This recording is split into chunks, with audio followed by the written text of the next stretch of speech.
All right. I think we're all good to go. Go ahead and again just wait for scoring, but it's looking like we're all here. So actually, hold on. Thought I'd be fine, but I think we got a cough coming on.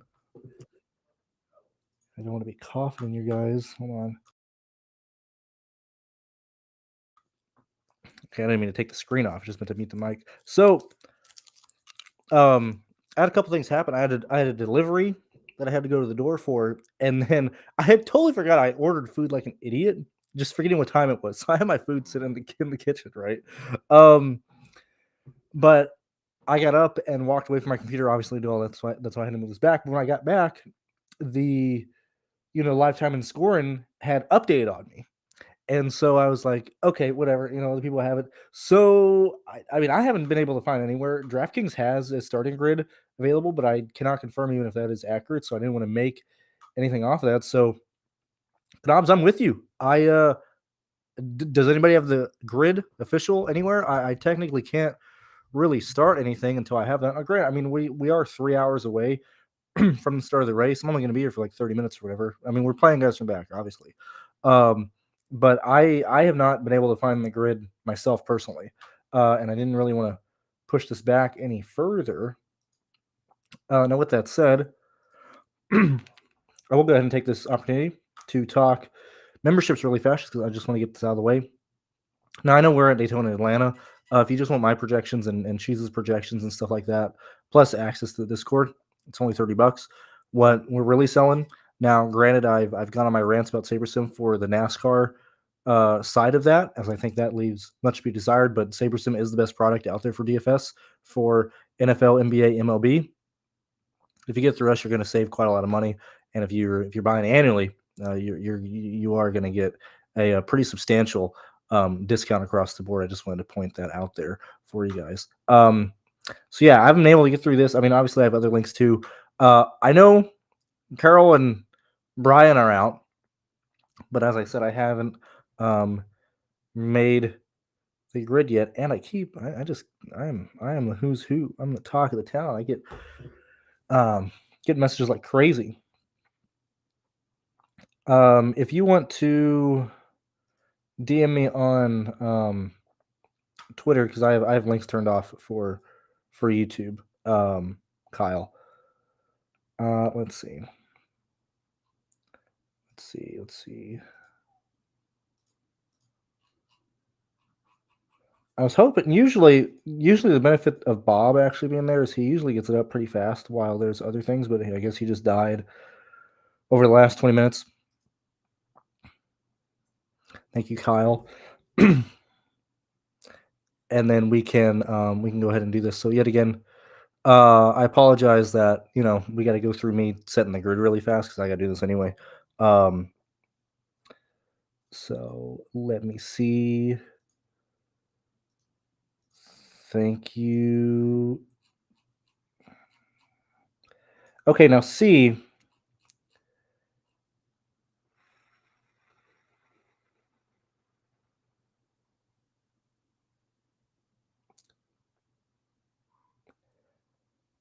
My only issue with using them, so this is,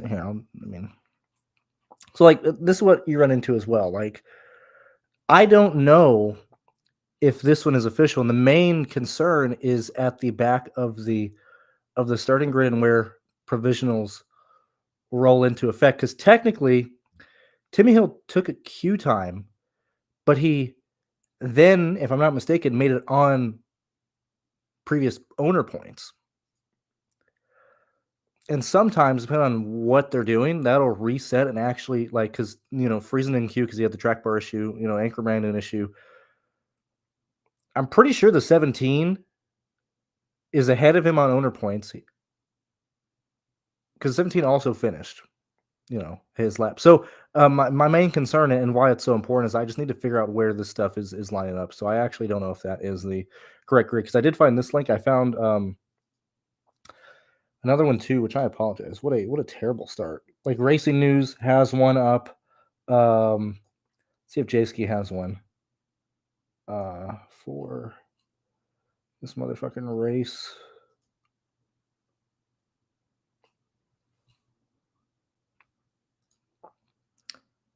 Ooh. Oh yeah, boys. Did we get? Oh yeah, dude. Jayski's got it. Jayski up just uploaded it. Oh yeah, dude. We're locked in. So let's see. Yeah. So here's a great example. So this one had Timmy Hill in 33rd. Timmy Hill. Oh no, it is in 33rd, 34th. Oh, okay. Well, maybe it was right. I just like to double check. I like to get the official thing here. So let me bang through this really fast, then we can kind of go over because ownership's going to be fairly easy. We're gonna start. I don't need this, that, or that, and this one. Man, I'm getting notifications like crazy. All right, sorry, we gotta do this live. I do apologize. Actually, what do I need? Driver then salaries. So let's do whoop. Let's do whoop. Whoop. All right. Apologize for the wait, but I gotta do this manually. It's really the only thing actually, I mean, I do everything manually, but this is the real wait. Yeah, Jake.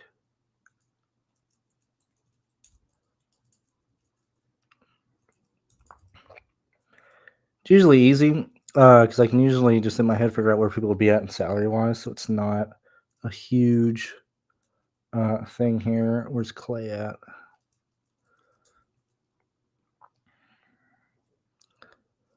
Sauter, like here, I have no clue where Sauter would be in the salary.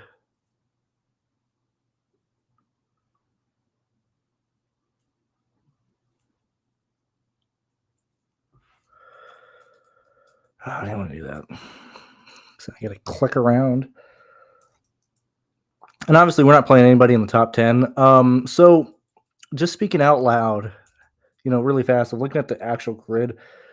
There are quite a lot of good cars. Tanner, where you at, Tanner?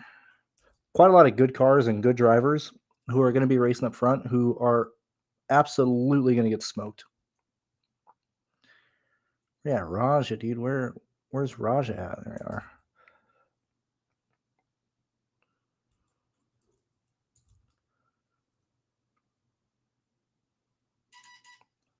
Dude, that's another notification, dude.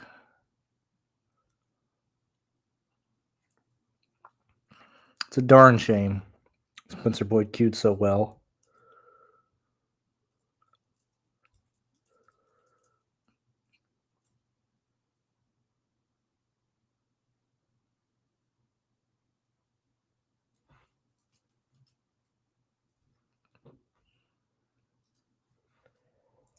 If you guys do have any questions or anything you want to go look at when I'm done here, obviously,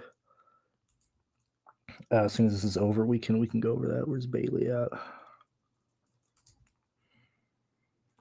Actually, absolute riveting stuff here. Be like, hey guys, you guys want to buy a $200 Saber? You guys want to buy a $320 SaberSim plan? Okay, just let me get the grid on here. Excuse me. Wait, please.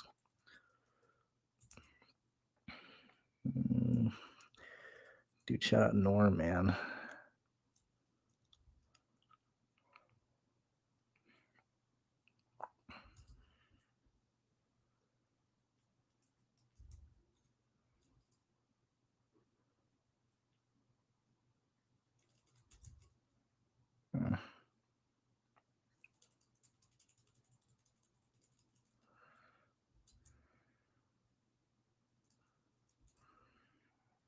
Oh man, we're almost there.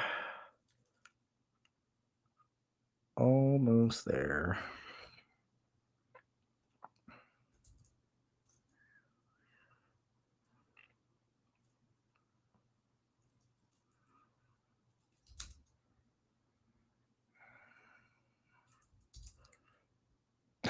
Jesus Christ, what the hell is McDowell doing down there? What the hell? What the hell is McDowell doing 32nd, dude?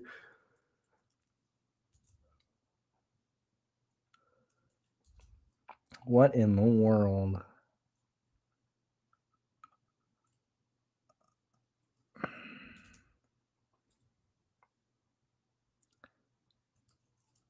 Okay, so I can already see we got some funky shit going on here.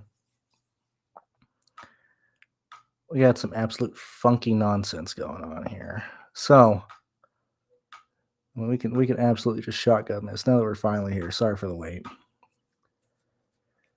Let's get that off. All right, so I mean this is usually how I react, right? Like right off the bat, I'm not playing jack shit in the top 11. Well, actually, for the sake of this conversation, who is going to run up front now? I don't know if the projection's done clearly because I just did this. I'll get that done as soon as I'm done here. But who's going to be up front, right? We'll just put. Not going to do. We're just up front. We'll call this up front question mark. Yes, yes, yes. That's the wrong one. It's this one. Up front question mark. Yes, yes, yes, yes. Not really. Probably, yeah. It doesn't really matter for Dawson. He's up there. I would expect Caden to be up there. Clay Greenfield always likes to race up front, which is at least that's nice because he's starting 9. We don't got to worry about him. Sauter, don't really know. First time he's been in an actual good car at a plate race in a while.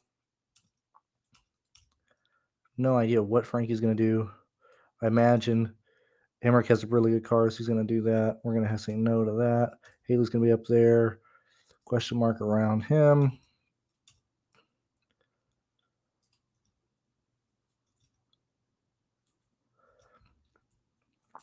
Clickerman always wants to. I mean, Clickerman's usually smart. He's usually riding, but he's starting 23rd, so it's not really important for this conversation here. But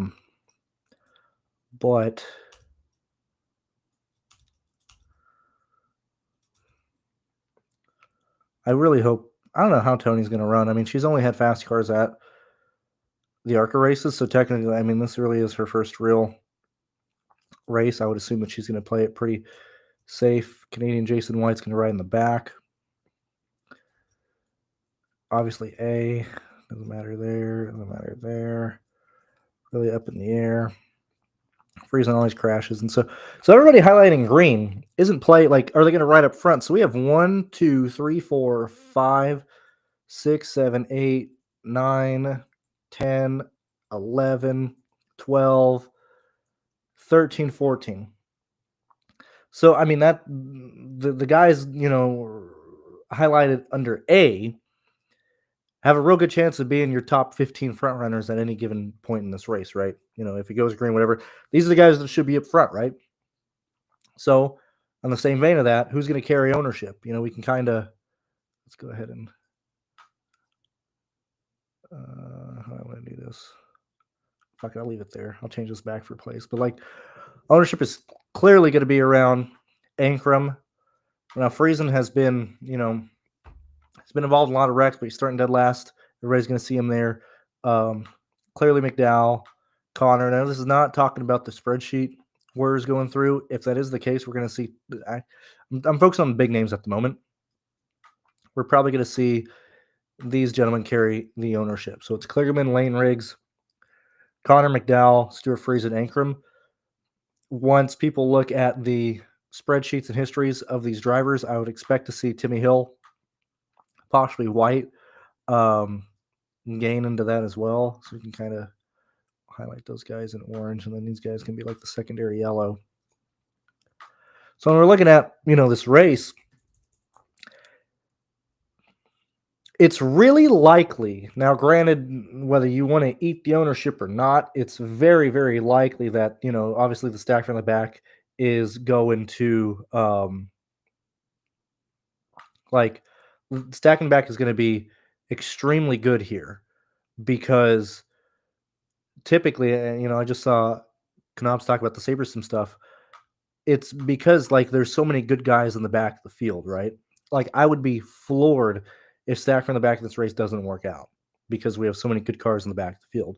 Now, granted, hey, what do you do to subsidize that or subsidize that? What do you wrong usage rather? What do you do to sidestep that?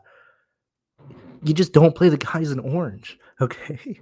Like, I can tell you right now, I'm only going to have 35% McDowell. I'm only going to have 25% Kligerman. I'm only going to have 40% Friesen. You know who I'm going to be playing? Giovanni, Timmy Hill, Josh Rayum, Josh White, Tony, Nathan, Matt Mills, because everybody, everybody that's highlighted in A here are going to be run up front, right? These guys are the guys in A, they're going to be scoring a lot of points during this race. They have a high likelihood of being optimal, but because they're going to be up front, they're going to be pushing people like, hey, and even Mason, and I guess we can kind of adjust him with being in the 4, but even still, they're going to be pushing Bailey Curry. They're going to be pushing Mason out. They're going to be pushing Clay Greenfield out. Dawson Sutton's not going to be in the top 15, so on and so forth. So who is involved in the wreck late in the race here? When we come down to 3 to go, when we, when we start wrecking shit, who's going to be involved in those crashes? It's going to be Friesen. It's going to be Tyler Ankrum. It's going to be Michael McDowell. It's going to be Lane Riggs. So, yet again, that's why you cap their ownership or your personal, not ownership, that's why you cap your personal exposure to them at around 30 to 40. The fact that they're starting in the back of the field, you have to play them. You have to have exposure to them because there's a high likelihood that they're optimal. But what I'm going to do is just sidestep that, come under the field on them because they're most likely going to be, 40 to 45. We're going to see a pretty chalky build in the back. Just play an absolute ass load of Rayum. Play a ton of Nathan. Play a ton of Matt Mills. Norm Benning, I can tell you right now, buddy boys, if you're playing Kligerman, Friesen, Ankrum, McDowell, you better have Norm Benning in that lineup. You better have some low guys in that lineup. That's how I see it happening. That's how I'm going to approach it. If anything, it makes it pretty easy. We know where the ownership is going to be, especially in this race here. I mean, with how stacked the back is, you really can cut off like the top 13. Like there's just no reason to actually play them at all. This is absolutely like just on paper, it's good. And optimal is going to come from 20th on back in this race. We just play the lower on guys, especially like when we look at. Oh, actually, I totally forgot. Hold on. We got something new. I forgot I was running around all over the place and stuff like that. Blah blah blah blah blah blah. If you guys are familiar with Clive Bixby, I hope that's how I pronounce his username right. But Astukas, whenever we go to plate races or in and out of these live shows, you see me or you see I'll talk about. Oh my god, I just went blank. I always forget if it's ASC or ACS. I'm so sorry, dude. Yeah, it's ACS. I always want to say ASC. We see ACS, we see Sterling, we see Astukas and everything. Like clearly, these are all guys that I like how they play. I talk with them even outside of work and stuff. But I am happy to announce that I was finally able to pry him out of the shadows. A man who is, not want to do interviews or not want to talk about anything. We finally got Astukas on the team, on the TrueDFS team. You do see him have that role. He is going to be providing some tools to our site. He's also, who's DMing me now? What is going on? I don't know what that's for. Who's DMing me? What's going on, dude? Oh, anyway, Astukas is going to be providing content as well. Probably not in video form, but like going through and updating articles and stuff. And not even article, like for example, this is an example of what he wants to be providing to us. On top of, like as I said, some tools that we're working on integrating to the website. And I'll go at least slow so you guys can see. And actually, I'll go ahead and post this in the Discord so you can see it in more detail.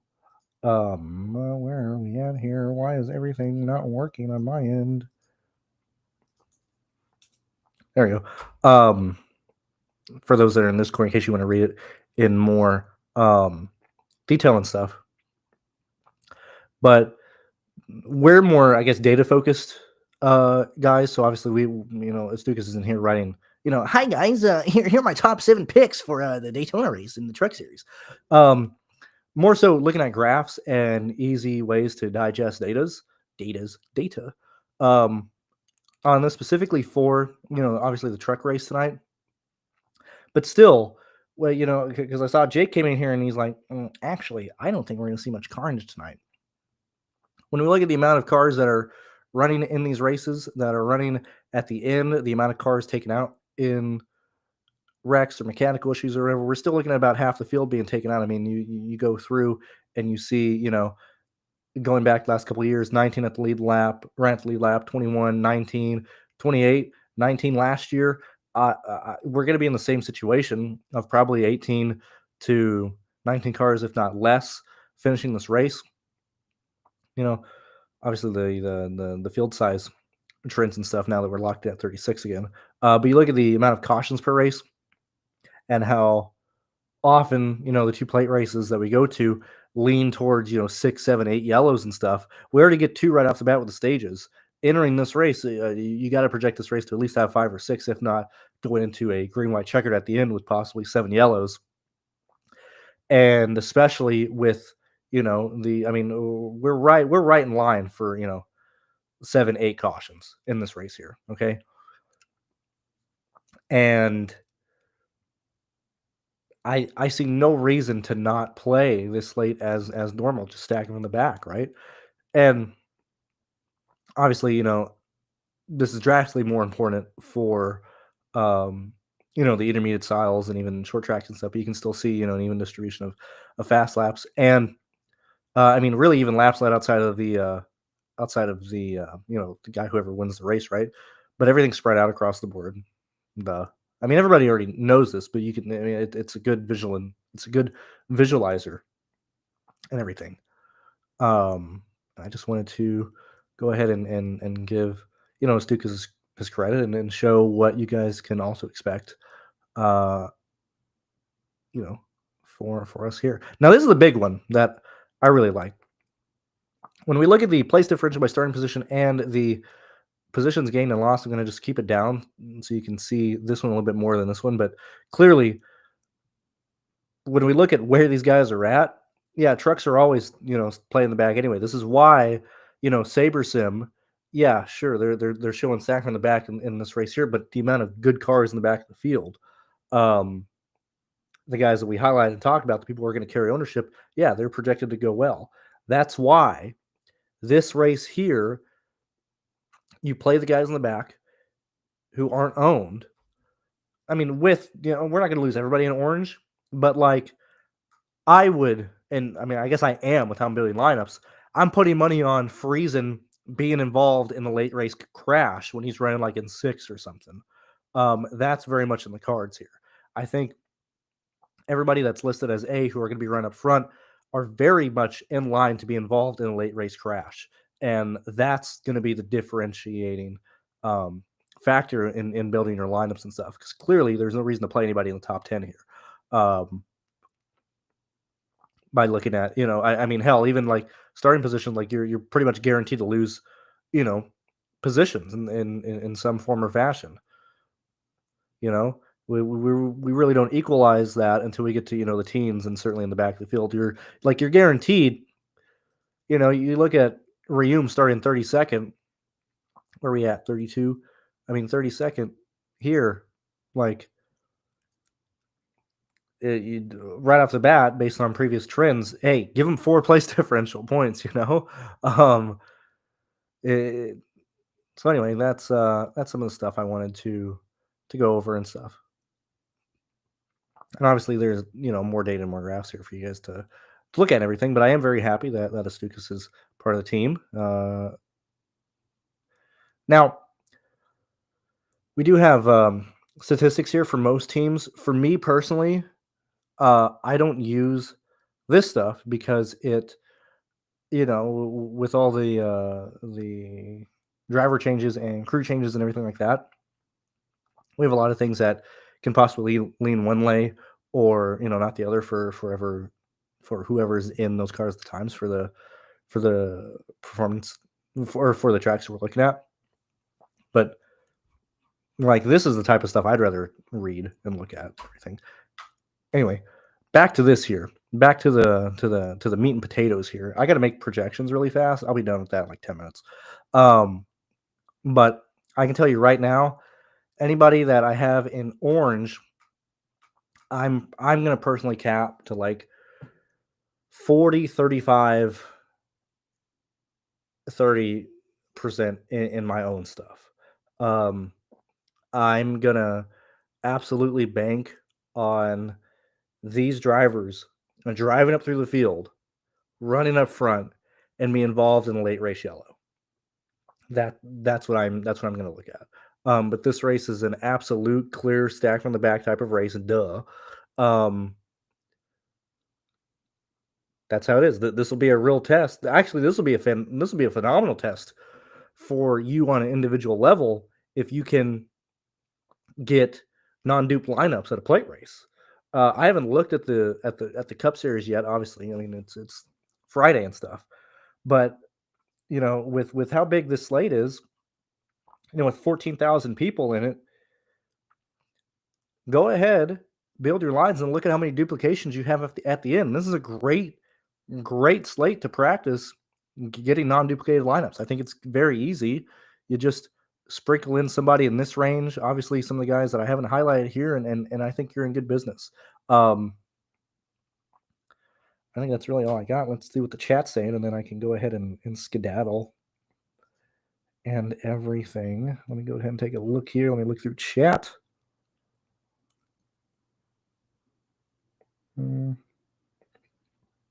Best player in the 5%? I have no idea, MD. No clue. Let's see. What was the name of the big Daytona DK? I don't know what you're referring to. This one here, the 125K piston. Like, what are you talking about? You talking about? I don't know what you're referring to. Like, what is the name of the big DK? You can't look at the lobby on your own. Like, what do you want me to do? I don't do props. I don't do pick six. I don't do any of that. Actually, no.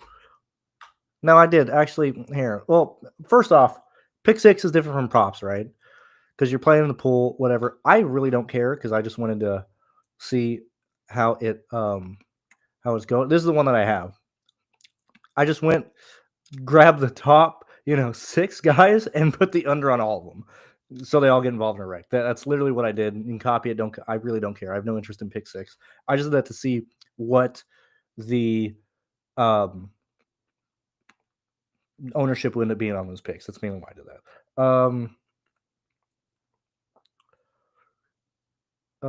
Let's see.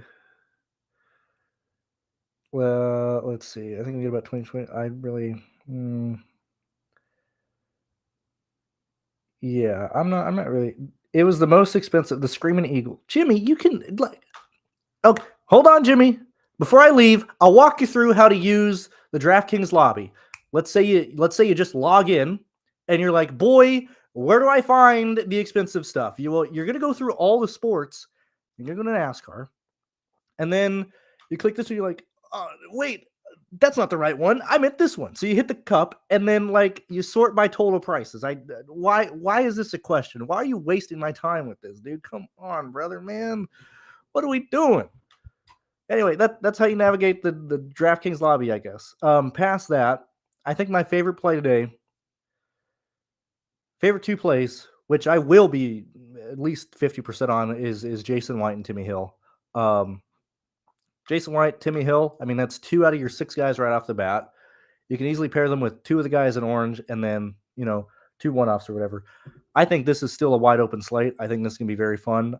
Just root for the guys in orange to be involved in the late race crash, because they will be up for. If they don't crash, they're going to be optimal. That's why they're popping up so much. That's why they're going to have high projections. But that is how I would go about it. I think that's about all I have in terms of who wins tonight, because I did see that in there. Who would I actually have to win?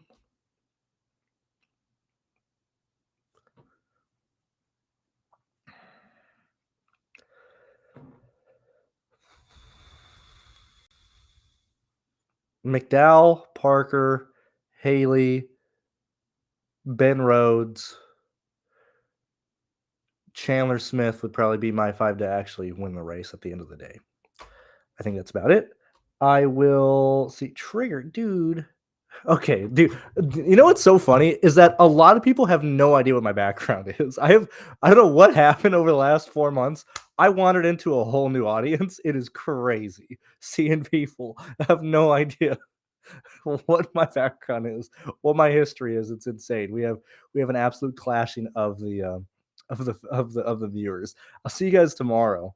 And yeah, see you guys for the Xfinity series. Also, yeah, I do a Valentine. I planned it for Tuesday, man, because I don't got time for no Valentine's Day stuff. We got truck racing to go on. I got to root for guys to fly in the fence and die. Like that. That's what I'm going to spend my Valentine's Day doing. All right, I'll see you guys later. Best luck tonight.